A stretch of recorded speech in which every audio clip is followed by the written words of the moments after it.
Welcome. This is the Ecomodernist Podcast. Our philosophy is based on sound science and free from the outdated dogmas of the 20th century. Hi, this is Gabe Rick. And this is Rick Maltese. And this is the Ecomodernist Podcast.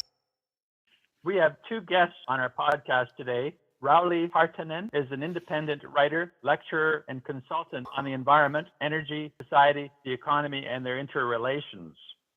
He is a co-founder of the Ecomodernist Society of Finland and Peak Oil Finland. He is the author of The World After Cheap Oil, and his latest book is entitled Climate Gamble, which we will speak about today. And also with us today is the co-author of his book and co-founder of the Ecomodernist Society, Janne Korhonen. Janne is a PhD student at Aalto University in Finland, where he also holds a master's degree in engineering and is an independent researcher on innovation, energy, and the environment. Gentlemen, welcome to the podcast. Let's start by talking about your latest book, Climate Gamble. What is the climate gamble, and just how much of the gamble is it? So our book, The Climate Gamble, is Anti-Nuclear Activism, Endangering Our Future. Is basically, I think it's the most appropriate name for the book. The reason we wrote it was the wonderment that we were having, because everybody's talking about climate change and how dangerous it can be for civilization. But then pretty much the same people were ignoring nuclear power. And we wanted to find out sort of why that is, why people are ignoring it, why it's not taken seriously. Because we kind of knew that, okay, it's low carbon, but is there something else wrong? Of course, there's a lively discussion about nuclear energy, nuclear waste, the accidents and whatever, but we wanted to find out what the facts are, why it's being ignored, and is it a big gamble on our climate? Yes, because climate change is such a danger. Why are we gambling on the issue by ignoring what is the second largest carbon-free power source in the world, and probably the most important after the hydropower, which is very hard to expand? So why are we gambling our only planet on relying on renewable energy scenarios that might or might not actually come into being? So you're also saying scientifically that it's accepted that climate change is caused by humans. Well, I don't think that there's like any serious doubt about that any longer. The thing that worries me most is that we have different means of geoengineering, like throwing sulfur particles in the air to lessen the rays of the sun. Most of those don't do anything about the ocean acidification. And if it's as bad as I've read, then even without any climate change, I think it's pretty big reason to do everything we can to clean up the energy supply. There are so many reasons to get rid of fossil fuels, basically, that even if we didn't have any global warming or ocean acidification, then even still there would be a good case to be made for quitting all fossil fuels as soon as possible. But now basically it's a race against extinction. We need to quit fossil fuels before they quit us. I think there's leaking methane from permafrost, and it's really worrying, as is the sea level rise. I think that in some way they are so immense and so hard to grasp that people just ignore them. And then they find something else to be worried about, like nuclear power. Oh my God, there might be some radiation. For me, the biggest source of wonder is that the general public, like the media and most people, have this preconception that nuclear is risky or dangerous. And I think there's many reasons for it. But the weird thing is that statistically, if you look at it, if you take all the accidents, if you take all the waste storage, the radiation, whatever, you take everything, and there's been studies that have done this, you will find out that nuclear power is the safest way to generate electricity, with everything included. And yet, our society thinks that it's risky. And if you read about nuclear power in a paper or magazine or something like that, there is always a mention about the risk of this or that, of risk of an accident or something like that. But actually, what we have learned from the accidents that have happened, like Fukushima, triple meltdown of reactors and nobody dead because of the radiation. People don't want to build nuclear or use nuclear and want to shut down plants because they are afraid of this risk of this, whatever it is. And you compare that with the risks of unmitigated climate change. The climate change that we don't do everything that we have to stop in time. And you compare those risks. I mean, you're looking at hundreds of millions of people having to leave their homes because of droughts and hunger. That's actually dangerous. That's risky. I don't think that Europe can survive immigration, maybe 10 times more people than we had a couple of years ago because of the war in the Middle East. It's something that our society might not survive, at least not in a pretty way.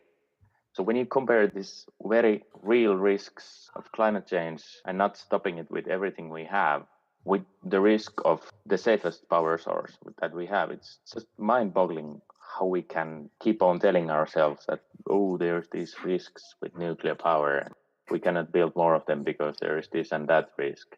Even though there has not been that much happening, even when nuclear power goes wrong, like it did in Chernobyl, and like the accidents in Fukushima. I mean, if you compare with other energy sources, and this is from a report from some environmental organizations, they have estimated that in Europe each year about 22,000 people die prematurely because of particle pollution and pollution from coal plants that run in Europe. 22,000 people each year. And you compare that with Chernobyl. The best estimates say that, maybe 4,000, maybe 9,000 people will get cancer and die because of it in the next 80 years put together. And when you do the math, it's like, one Chernobyl every few years would be an improvement if we could get rid of coal that is just running normally. Yeah, and Chernobyl, I understand if they had a protective dome, it would have been much more of a minor ordeal. Yeah, it's weird that people use Chernobyl as an example of nuclear power because it's a reactor that has not been built in the West, only was built in the Soviet Union. Inherently not very safe reactor. If you run it by the book all the time and don't do anything wrong, then it's probably quite safe to run. But obviously, when Chernobyl, the accident happened, they were not running it by the book and not running it right. But still, we're starting to build a nuclear reactor that is designed by the Russians. It's the VVR 1200 in Finland next year. It's a modern design. It has nothing to do with Chernobyl. Some people are still confused that, is this going to be a reactor like in Chernobyl? And I'm like, oh my God. No, it's not. It's going to be very modern. I mean, the safety studies, the comparisons of the energy sources, they were done with the reactors that were built in the 70s and 80s and were designed in the 60s and 70s without much in the way of computers. And they're still the safest energy source that we have. Well, and now we're building reactors that have been installed with many improvements. Well, I think the key problem with nuclear as it stands now is that it's a huge investment and it is a fairly uncertain investment in these days. But if you want to build a nuclear power plant, you need a big pile of money. And even just getting that kind of money in major electricity markets in particular is going to be very difficult. I think that is the main reason why we see nuclear power being built in countries where electricity use is growing rapidly, like in China, India, and not in countries where the electricity use is not really growing, like Western Europe and the United States. Because in a growing market, it's much easier to justify the absolutely massive investment that we need for building nuclear power plants these days. But it is really hard to justify that in a stagnant market. That is one problem that needs to be solved because we're going to be needing nuclear power as well. I look at the UK and the fact that they have the French group on the point of bankruptcy, and the Westinghouse just went bankrupt. We've got these large corporations that are having trouble staying alive because of these exact issues of creating nuclear reactors without standardization, with over-regulated bodies, lobbying by anti-nuclear groups and corporate-supported lobbying are causing regulating bodies such as the NRC. They keep finding ways to over-engineer these nuclear reactors. They need to fix this and that. And it's largely because of fear-based society. Yeah, it is true. My personal experience and belief is that while this is true, it is to some extent over-advertised as a cause of why nuclear is expensive. But it does have an effect, and if those regulations can be loosened, probably would be a good thing for the climate. But however, it's going to be very hard.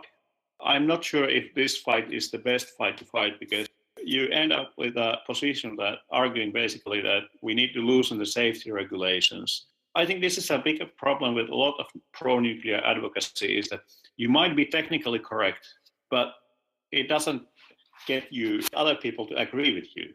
Because it sounds like you're saying that we should make nuclear power more dangerous.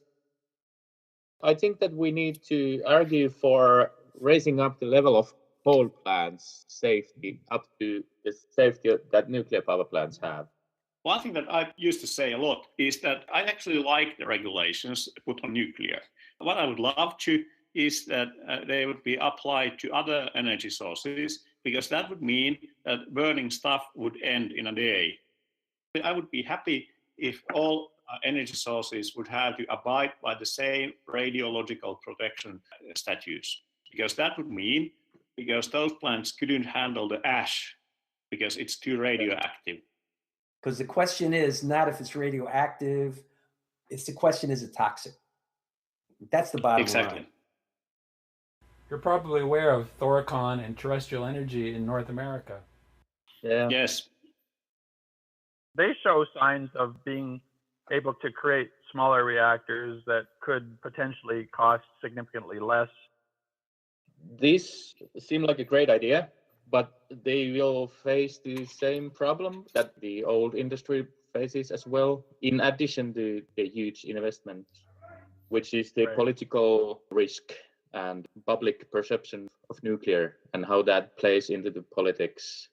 And then you add regulation and stuff like that would need to change if we are to build a new types of reactors. In many places, the regulation is made for light water reactors that we use today, and it's not compatible with like molten salt or some other technology.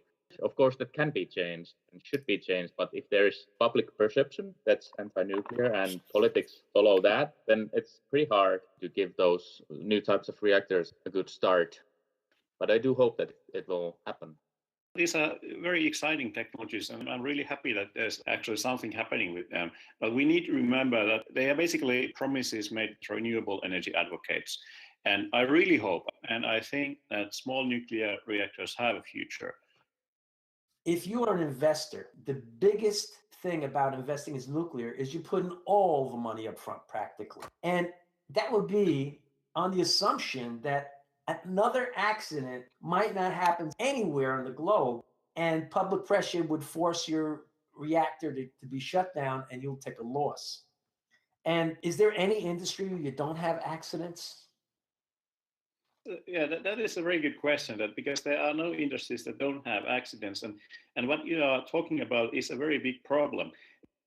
It's been a couple of years, but some years ago I saw a calculation that stated that because of that risk, because of this risk of an investor basically losing all of the money if the politics change and nuclear is banned, nuclear power faced 3% higher funding costs than coal power, which is completely crazy. But this has been a couple of years ago, so it might be outdated. This is something that we need probably to talk more about, because there are even industries and even energy industries that have same kind of accident profiles as nuclear power, that they affect a lot of people at once. And I think the prime example is hydropower. One of the things that many people are asking that, nobody is selling nuclear power plants the insurance they need, which is actually not quite true. But no one is asking that, is there any kind of full value insurance for hydropower? And answer to that is basically no. In the event of a dam burst or something like that. Yeah. Really? I don't know how things are in the United States, but at least in Finland, we don't have any full value insurance. They do have some insurance. If there's a big accident, and it's the same thing as with nuclear power, with the difference that when the wall of water is coming at you at, 200 kilometers per hour, there's no time to escape. But with nuclear power plant, when something goes wrong, it's basically that you have to leave at some point, but you are not in a hurry. Now, you know what? This is the thing, getting back to the hysteria problem. Environmentalists, I mean, the most active and most committed environmentalists, they get it as far as climate goes. A lot of the same environmentalists who said we are totally screwed, it's lights out, our kids will be the last generation. These same people are anti-nukers, which is really ironic. And I believe the reason why they are is because, let's say in the case of Fukushima, they actually believe that all the fish are poisoned, that it's killing the ocean. It's a hysterical mindset, period. They're basically believing stuff that fits their previous story that they have in their mind, and they're looking for evidence that supports that story. And it's basic human psychology. Confirmation bias. Yes. And if we are to survive as a species, I think we need to find a fast way to overcome that.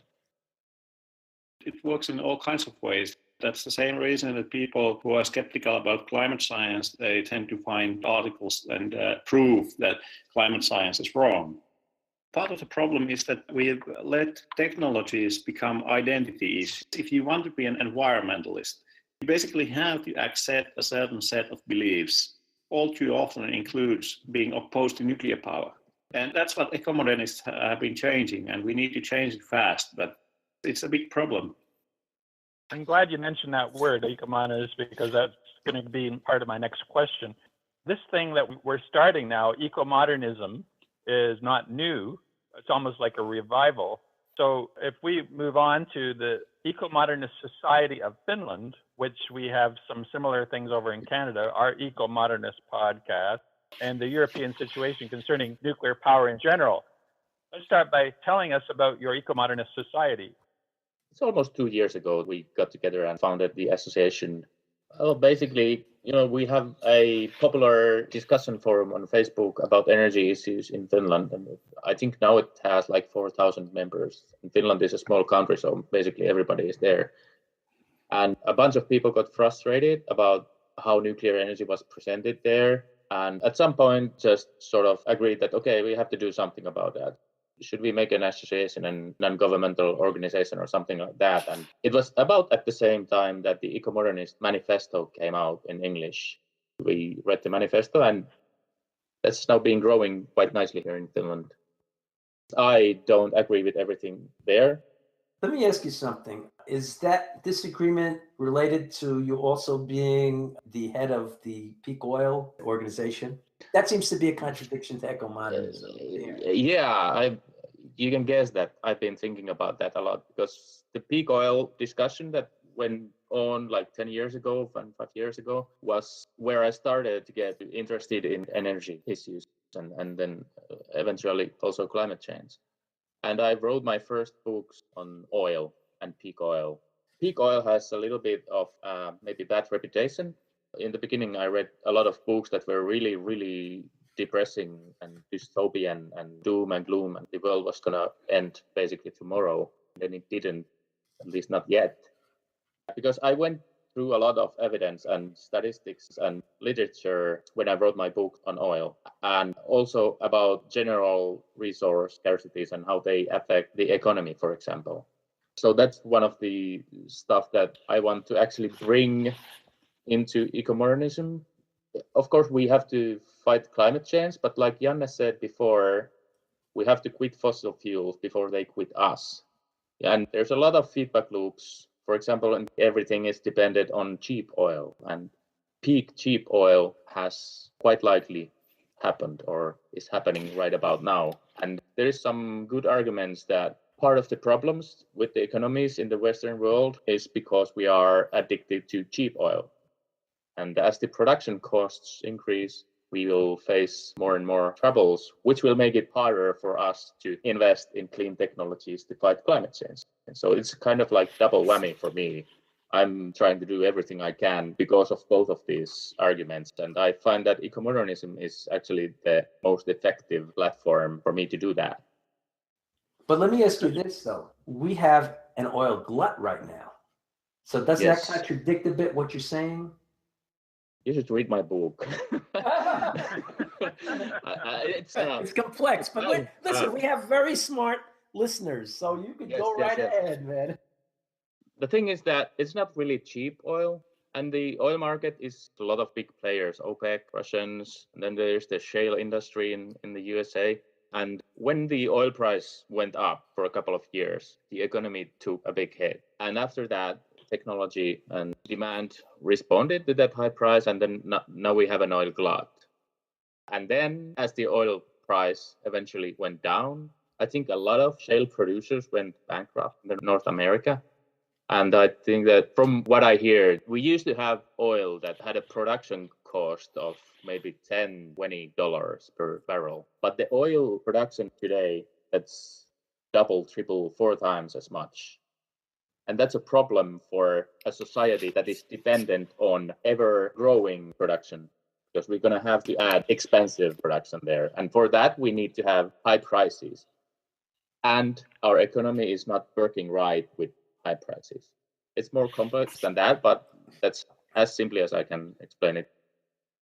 Then you get into why the economy is how it is. That takes us off into another tangent, too. I want to comment a little more on ecomodernism and its meaning. First of all, I think inherent in the meaning of ecomodernism is the idea that people need to be more educated. And I think we're finding that it's almost like a responsibility that people should have to be literate. And there's no longer room for people to be massively ignorant on certain subjects because the earth is in peril. So governments now are generally scientifically illiterate. They don't make decisions based on science. They make decisions based on the public opinion or what they think they can pull off to win over votes. So in other words, ecomodernism is a necessary evolution or a necessary thing that we should introduce to society to help raise awareness. Would you agree with that? Yes. And if I may say something about how I see ecomodernism in the society, is that I came to a realization that what we need to do now is to basically to spread the environmental awareness into those people that have felt excluded from traditional environmentalism. Because if you think about traditional environmentalism, it's a highly specific set of beliefs. And as we talked earlier, that there are a lot of identities. Previously, if you wanted to be for the environment, you pretty much had to accept all of the baggage that came with traditional environmentalism. And that has been a big reason why people who are concerned about the environment are nevertheless basically opposing environmental actions because they feel that this traditional environmentalist package, which is fairly left-wing, which is fairly Western, and has this specific value set and beliefs, those people are feeling that they have to be opposed. And now with ecomodernism, there's now a chance to bring this kind of organization, people who are actually concerned about the environment, but can't for some reason join the traditional environmental movement and can also work together for the environment. We are not competing with traditional environmentalists. We are just adding. You want them to upgrade. Yeah, environmentalism 2.0. Yeah, well, you can say it's that, but we are going to be having those old school environmentalists. And what I think actually is one of the worst things that could now happen is that ecomodernists and traditional environmentalists spend all their time and energy on fighting that who's the correct environmentalist. Because these big problems that we are facing, they are so big that if we spend our time on deciding who's right, there's not going to be many of us left. The famous work of art shows a bunch of politicians with their bald heads popping above the water, and theoretically that's their reality. Yes. What I want to avoid is that artwork is going to be titled "Environmentalists discussing who is the best environmentalist. Yeah. Yeah, let me inject something into that. And I'm going to do the flip side of that. On our side, we have an opposite problem that we have too many armchair activists. And it's the same mentality in a lot of people who are pro-nukers, especially when it comes to environmentalists or even other pro-nukers. Who's the smartest guy in the block? Does it matter? Let's learn from each other. And also, I've seen them putting down environmentalists and they're missing something very big. The reason why the environmentalists are winning is because they are committed enough to not only get out on the street, but put their bodies on the line. And we have a problem with our people even getting them out on the street. If we were to be able to get our people on the street in big enough numbers, then I think that the environmental movement would be more welcoming because they want to see bigger numbers. In the United States, I don't know if this is true in Canada, but they've done statistics on this, and like environmentalists are down below used car salesmen as far as people are concerned. Because of the philosophy that they have, this turn to nature and forced poverty, I think that has a lot to do with it. Yeah, but that's exactly why we need organizations, because humans are so puny. We are so weak individually. We are social species. So we need to take that into account. A big part of why the environmental movement is so strong is because the people are having fun. We need to build up organizations so that people who are interested in environmentalism but can't join the traditional organizations, they can join us and we can organize, we can get people to the streets. It must start small, but then you have to think about like how small the traditional environmental movement started. There were like 10 people in the beginning. So it's going to be a long road, but that's what we need to do. Sure, I think Janne, I know Gabriel has children, but isn't that a large part of your motivation is that the children are inheriting something pretty awful? Yeah, I don't have kids myself, but that is a major motivation for me at least. I was born in 1981, and I think my generation is going to be the last generation that has shot at fixing this. I'm going to be retiring in 2050 or something like that. So by that time, we basically have to have almost zero carbon energy system. So it's my job now. Right. That's right. We need to help give them something to work with. If it's already ruined, they will be suffering trying to fight the trends because it'll be too late. There's something called a point of no return, I suppose you could say. Tipping points. Yeah, tipping point. Yes, exactly. Mm-hmm. Yeah, and serious ones too. And you know what, too? I tell you, it's not just as a father that I am motivated, but it is as also a retired teacher, as a man who spent his whole life, or most of his life, working and raising other people's children. I have a very deep commitment to children, and you can't have a commitment to children without being very serious about climate change, ocean acidification, and the environment, because we're so much connected to it. And the environmental movement needs to really change. So we're on the cutting edge. I had a question for you that I want to ask. How deeply entrenched is anti-nuclear thinking on the European continent right now? You want the short answer? It's very, very deeply. Yeah, but it depends on the country. Yeah, there's a lot of spread. In Finland, I think it's quite good. Yeah, maybe in Sweden. But if you go to Germany or the Netherlands, Belgium, Austria. Yeah, Austria. It's horrible that they are actually suing other countries to prevent them from building nuclear power plants. So it's that bad. But then again, in France, it's not that much of an issue. And I don't know about other countries that well. I think actually France is also getting in trouble. I think that they have a similar thing happening.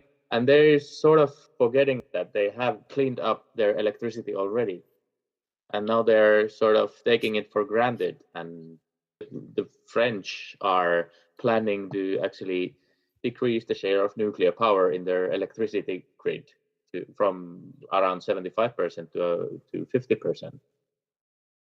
How foolish is that in a situation where the French should be moving on in decarbonizing their industrial processes, heat production, and transportation fuels?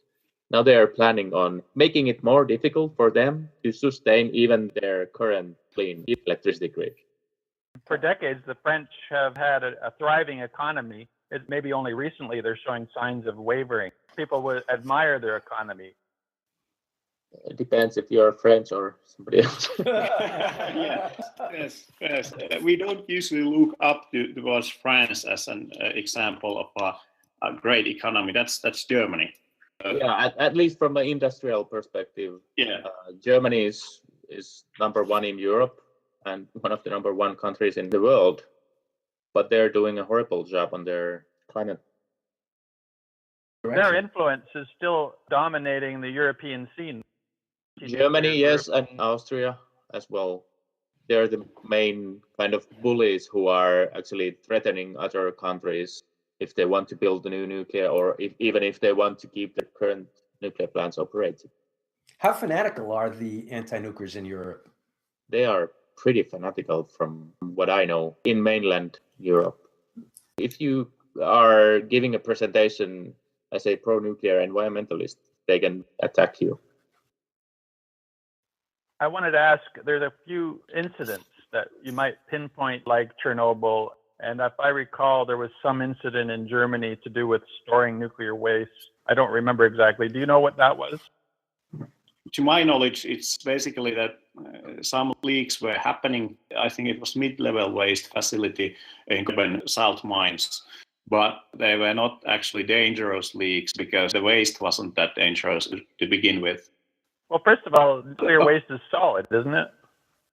I think they had actually there's some liquid waste as well, but that was mid-level waste. The big problem is that, of course, like when anything happens here with nuclear waste, then there's hysteria. Yeah, I've read that the far right in Germany is pro-nuclear. Could the objective failure of the German Endangering, I think I'm saying it right, and other such grand 100% renewable schemes across the EU play any role in fueling right-wing extremism in Germany and elsewhere? And has it done it already? Energiewende, yes. It's close enough. The question is actually a fairly interesting one. I wouldn't say that that's the main reason, but you can see in politics that the right wing basically is in favor of everything that lefts and the Greens are opposing, and vice versa. In Finland as well, people who don't have the slightest clue about energy policies are supporting nuclear power because the Greens are against it. This is really sad, but it does happen. If the Energiewende fails, that will reduce the credibility of the left-green worldview in general. But how much? Hard to say. Yeah, we like to say that in Finland we have the world's best Greens. Your Finnish Green Party is different. Yeah, I've been saying that for years. There was some talk about bringing science to politics. We are having our municipal election day today, and I know of several green wannabe politicians. Main slogan is that we need to bring more science to politics, and they are also pretty pro-nuclear, pro-GMO. Most of them, I think, are also members of our Ecomodernist Society. There is a possibility that at least some pro-nuclear Greens are going to be elected to the municipal councils. It does say something. And there have been those estimates that about 30% of Finnish Greens, actual party members, at least under some circumstances, support nuclear power. Let's be accurate here that there are parts of it that are eco-modernist. Back in 1980s, there was a real choice between the Greens becoming a party of real eco-fascists, basically, but they rejected that. They've been improving a lot. I think it's mainly the new generation that's more pro-science and pro-technology, and the original people who founded it, they're quite anti-nuclear and anti-GMO and anti-technology. There's a saying that science advances one funeral at a time. Oh, I was about to say that. Yeah. Yes. That is so true. That is so true. Have any of your Finnish Green Party joined your Ecomodernist Society? Our previous chairman of the board is a member of Greens, and a lot of our co-founders, at least a few, are Greens. So there's a lot of members. The Green Party in Finland has this subgroup that's called the Greens for Science and Technology. And they are pretty much ecomodernists as far as you can define the term, because they are Greens, they care about the environment, but they are for science and technology, which means that they try to ignore dogma. In China, they have numerous people in politics that have an engineering background. Do you find any of that in Finland? Somebody said once that Finland is a nation of engineers. Our prime minister is actually an engineer. I think that it might help to have people with scientific backgrounds, but it's not like some kind of silver bullet solution. Right. Yeah. You know, there's a side to ecomodernism that's about solid science, and there's a side to ecomodernism that's really a philosophy. Right. And going back to the peak oil, to use an example, and you could really go back and talk about peak everything in this regard. The question of whether humankind will run out of resources. And it has historically been a race between technology and scarcity. Paul Ehrlich in the 1970s predicted that England would face starvation in the 1980s. The Club of Rome predicted that we would run out of copper by this time because there was not even such a thing as fiber optics. People couldn't even conceive of it. And that's the basis where ecomodernism is a philosophy, because we don't know if we're going to run out of things. And I'm wondering how you feel, how that race is going. How do you feel about all of that? I have a shortish answer to that.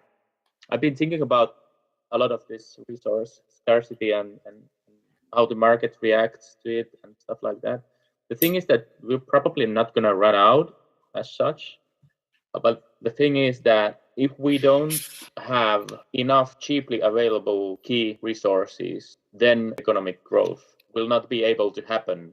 This is actually a topic of my PhD thesis, and I submitted it for pre-examination last Friday. I agree with Rauli here, and problem is not that we are running out of resources as such. That's not the big question. The big question is that what kind of society do we want? Okay, but give us the alternatives. What are you saying?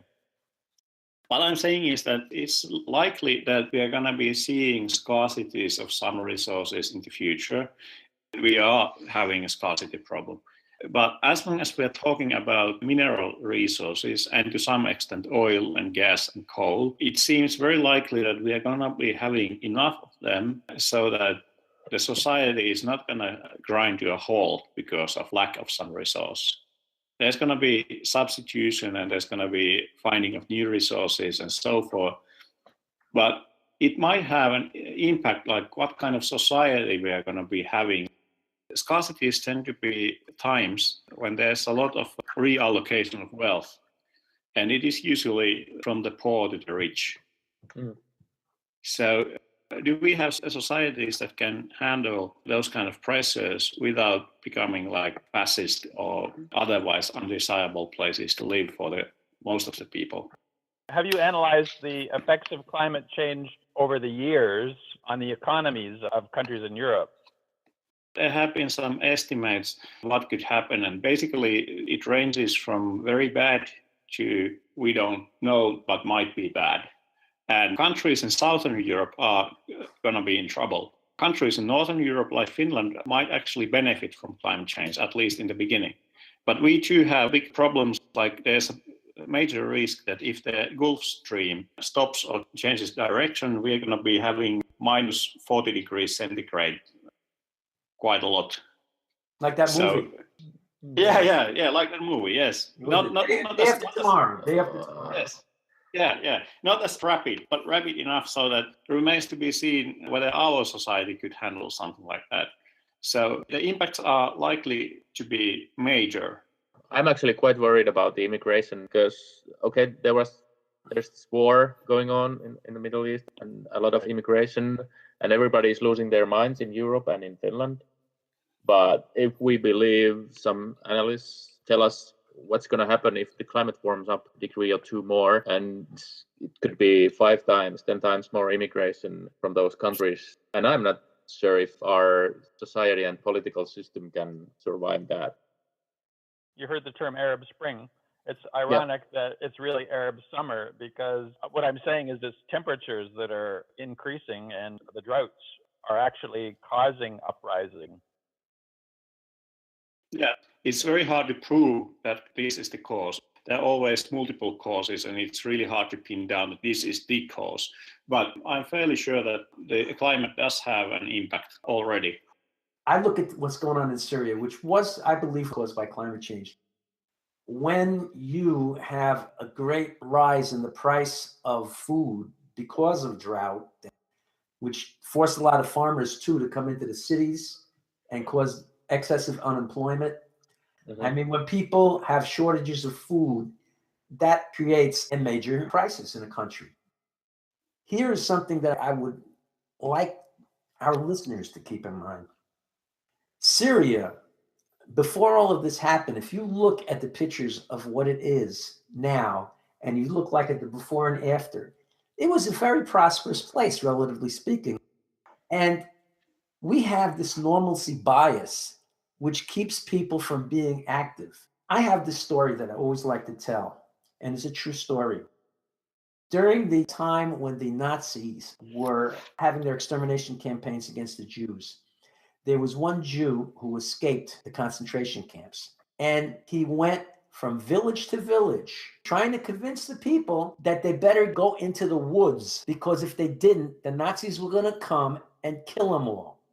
And every place he went, they all thought he was crazy. This is a true story. This is so much an example in a grand scale of why we don't have people on the streets about climate change and people who are pro-nuclear being on the streets about nuclear, because the two are connected. I mean, people are not really taking this all seriously. Yeah, Definitely. I totally agree that even the countries that are often claimed to be like leaders in climate change, they are nowhere even close of taking this seriously.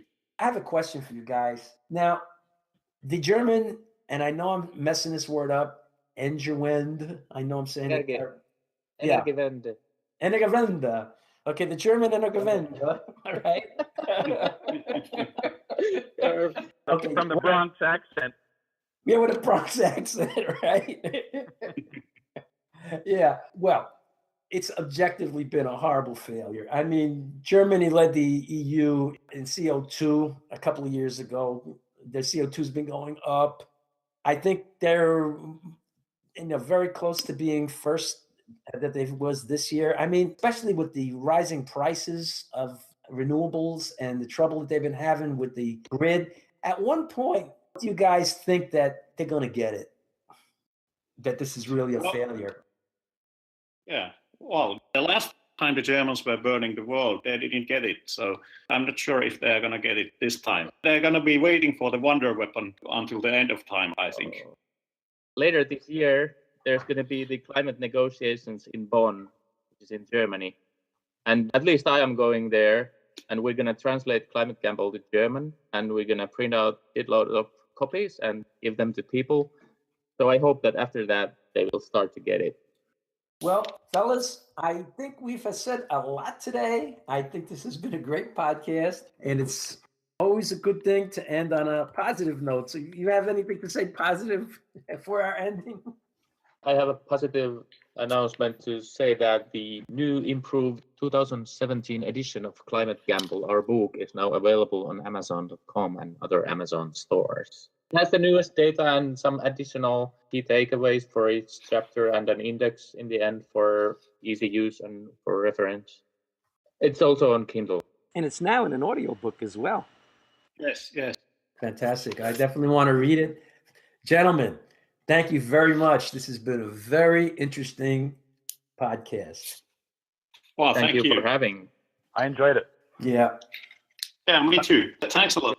And now for our final thoughts. It is a generally accepted fact among environmentalists that business as usual is a serious threat to our future on this planet, and we could not agree more. Yes, we are in great danger, and the environmentalists get it so right on so many levels. But when it comes to nuclear energy, they generally get it so wrong. There are certain facts about atomic energy that cannot be ignored. Nuclear power produces almost 2/3 of all the carbon-free energy in the USA. And had nuclear power been pursued as was planned before it was stopped by the anti-nuclear movement, it would have produced 80% of our carbon-free power. And had research in advanced reactors not been stopped, electricity for homes and industry might well have been running on 100% carbon-free energy right now.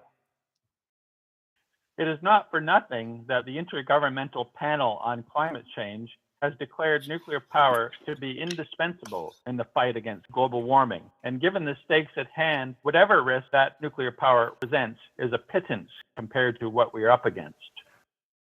It is well past time to face some hard facts. There is no such thing as 100% clean or 100% renewable. But of all of the existing energy sources, nuclear is the safest, cleanest, and yes, the most renewable form of energy on this planet. It represents the future, and if we embrace nuclear power, it just might end up being a better future. And that's it for our show today. This is Gabe Rick. And this is Rick Maltese. We'll be seeing you till next time.